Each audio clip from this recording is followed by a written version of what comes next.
guys? Welcome back to Grunt Nation. Today's a beautiful day. Woke up, it was a crisp, I think 3 degrees.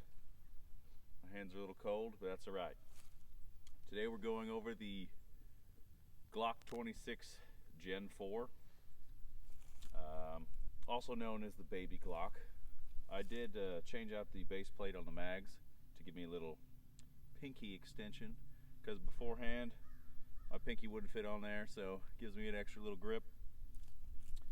This is chambered in 9mm, your most common caliber for pistols. Now let's go ahead and shoot a mag.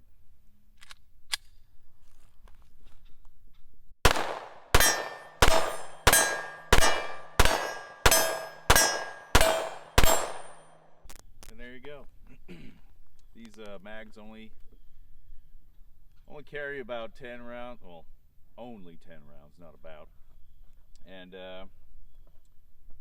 I would recommend getting some extended mags, because sometimes 10 rounds ain't enough.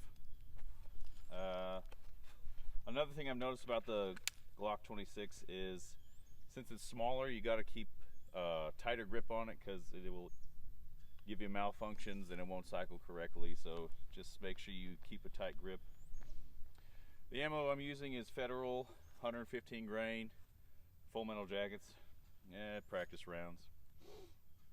But yeah, good thing about this one is it's real tiny, so you could do pocket carry, ankle carry, or waist carry. I prefer the waist because that's just how I am. The Glock 26 will also take the Glock 17, Glock 19, and I believe there are other Glock variants that you can use the magazines in here as well. They just protrude out of the mag weld, so it's a little awkward. But if you need that extended mag, you might as well do it. Let's go ahead and shoot another mag.